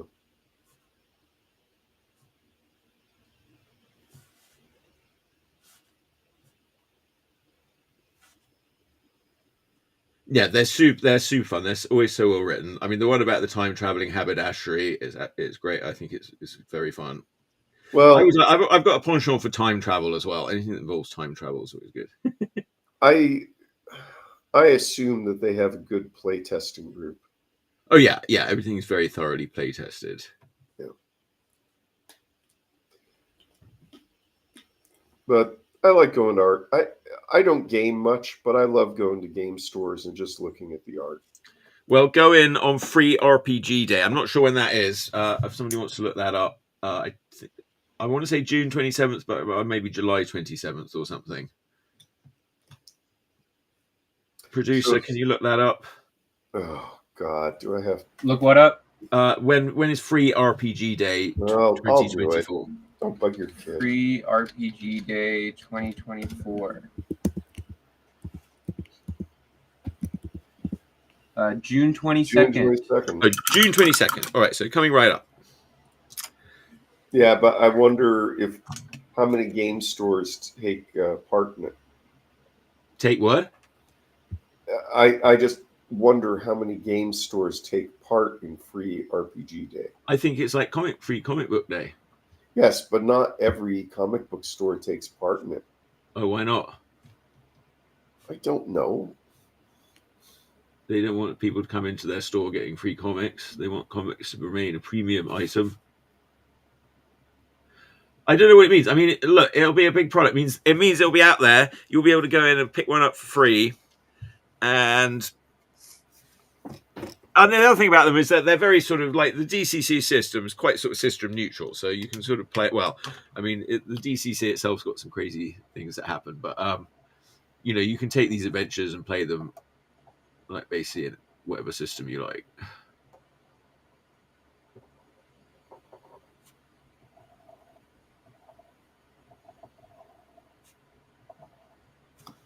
Don't smear that ink. Well, again, this is the Pit pen, so it's not too smeary. No, I'm talking about your big fat hand. Look at the heel. Yeah, but okay, most of that's all dry now, I think. But yeah, you're right. Okay, it is constant worry smearing, especially because I'm doing it for the show. I mean, normally I'd probably would turn it around a bit with the inking. I don't know. I don't know. I don't turn things that much when I ink them. But yeah. I swear I'm going to make you buy a bridge. A bridge? Yeah. So that I can fly my ship across the galaxy? No, so you can rest your stupid hand on it while you're inking.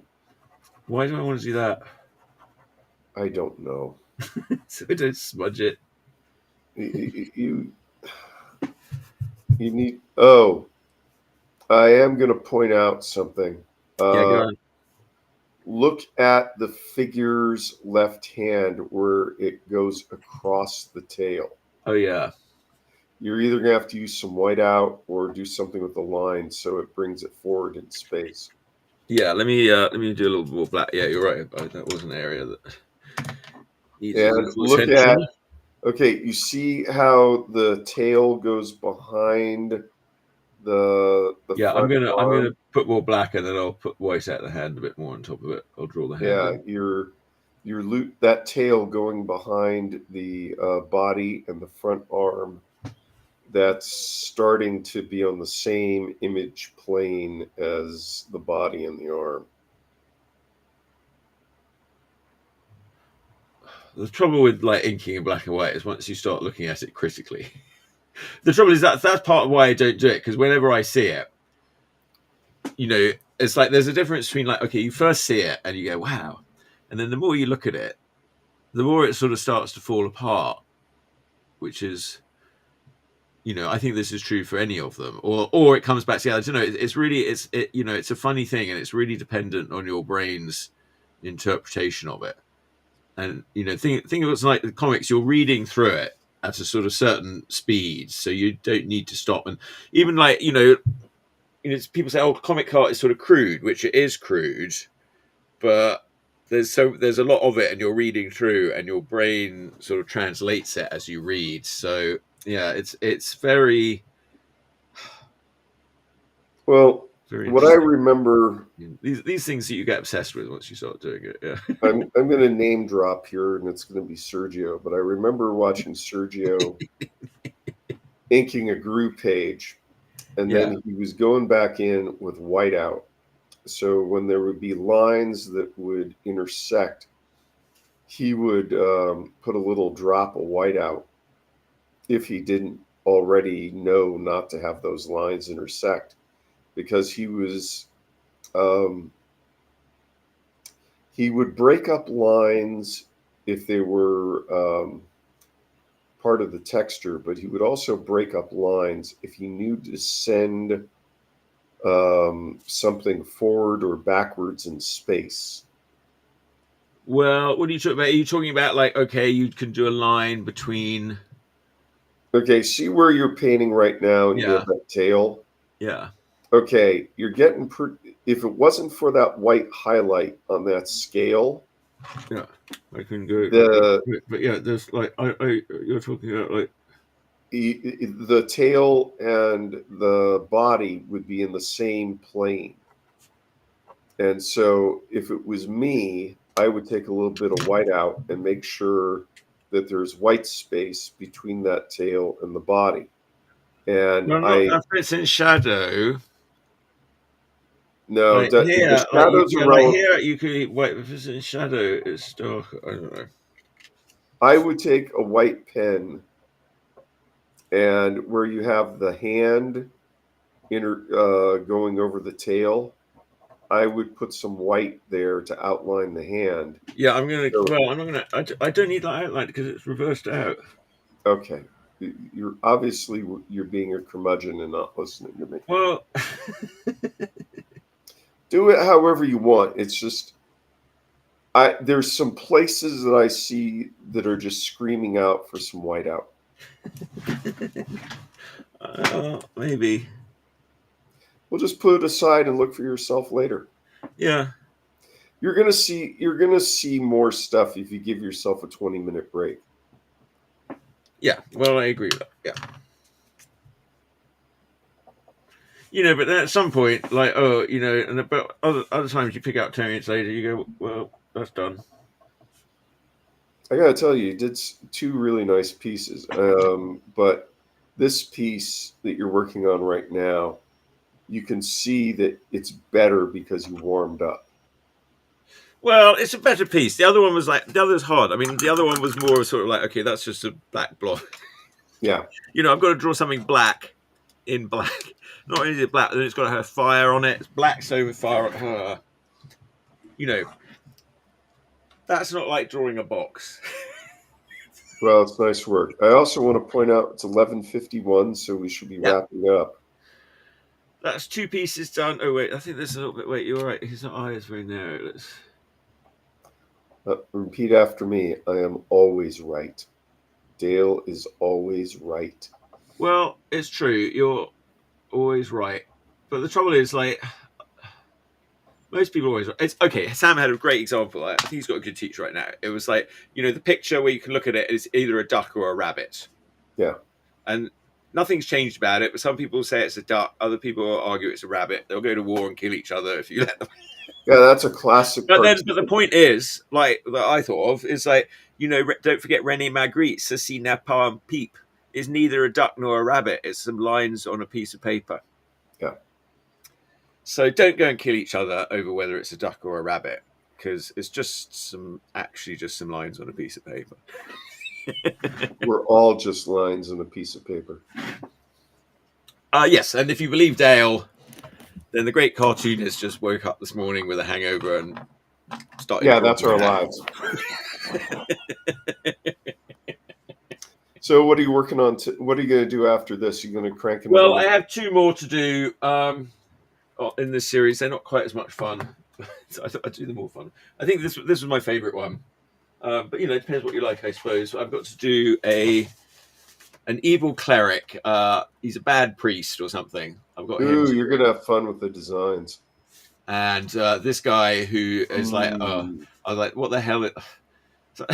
Some of these monsters. Is that a mermaid? He's he's a mermaid. He's got a bow and arrow, a long bow and arrow, and he's got 3 wolf's heads and paws coming out from emerging from his abdomen. Yeah. Are you sure the people at Goodman Games are sending you real prompts, or are they? Yeah, I feel like okay, that's one that like. I feel like... Yeah, I wish you had done that one. That would have been a fun one to watch.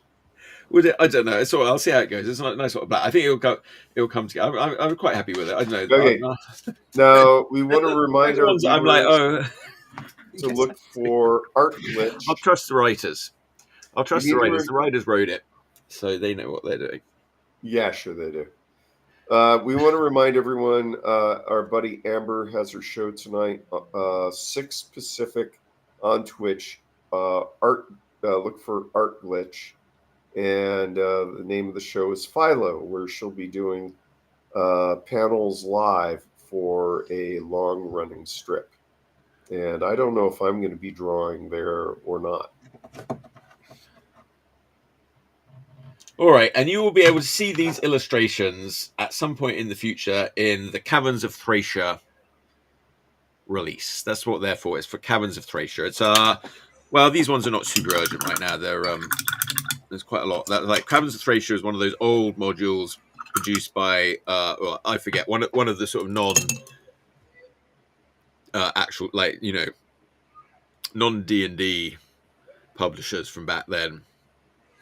You know, I just realized what that lizard looks like. It's an evil Kermit the Frog. Look at the collar. Yeah, there's well, there's always a lot of Kermit. I mean, there's always a lot of Froggy. You know, my original comic character that I would do is Ferdinand the Frog. Yeah. So there's always a certain amount of Froggy. He's also a bit like our dear little Thorny, Sam's lizard upstairs. Oh yeah, Sam it does is a look like lizard? Thorny. Yeah, there's always Thorny's good reference. There's always quite a bit of Thorny in things. Sam is a lizard? Yeah, he has a bearded dragon, which is quite a fun animal. But I've never seen it. They're super chill. They're like, I think the story is, Sam can correct me, my understanding is that they came from Australia where they had no natural predators. So they're not at all worried about being predated on. I mean, they have natural predators. They've just adapted pretty well. Like they have pretty good, like they have sort of faux camouflage where if they like stand next to something for a certain amount of time, they can like sort of slightly change color. And also they can sometimes change color based on their temperature. And also they have like this really interesting thing. They have a little like dot on the top of their head, and it's literally like a LiDAR sensor, but for an animal, and it can only detect light or shadow. And the reason it's there is so that if like a hawk or a bird went over it, it would be able to like detect the shadow going over it, and it would know to run away. Yeah, it's like. And I've actually like messed with it. Like if I put my hand over that spot, he'll sort of like start looking around and like be interested. Yeah, they argue that in human beings, the pineal gland was from many, many millions of years in our evolution, a light sensor. Well, that's interesting. I did not know that. Ooh, somebody made a comment. Sam, have you ever seen the movie From Beyond? Third Eye. If you want third eyes, hey Orlando. If you want, Orlando, I'm glad. I hope your mom's doing well. I'm glad she's out of the hospital. If you want to see a good movie that involves third eyes, get From Beyond. That was made by the people who did Reanimator. Great horror movie. I don't think I ever saw that one. I loved Reanimator with effects by Screaming Mad George. Oh, you gotta see From Beyond. Oh, okay. I've got to see From Beyond then. Yeah, Reanimator was one of my favorites. I watched that one over and over back in the day. Yeah, see if it's on streaming. It might be on Tubi. Let me find out. Yeah. Oh, yeah, Sam, we should watch Reanimator. Have you ever seen Reanimator? Reanimator came out around the same time as Return of the Living Dead, and Sabrina and I saw it as a double feature. Oh, yeah, The Return of the Living Dead, yes. Theater, and we walked out. We were shell-shocked. Both movies were so good. Yeah. Reanimator. Also, something about Reanimator because it was just sort of quite a simple, low budget. But yeah, it was Screaming Mad George effect. Screaming Mad George was like, he was so innovative. Oh yeah, From Beyond is on Tubi. You should watch that. So you got it for free. Okay, from Beyond. All right, I'll put that there. Yeah, and two of the actors from Reanimator are in From Beyond.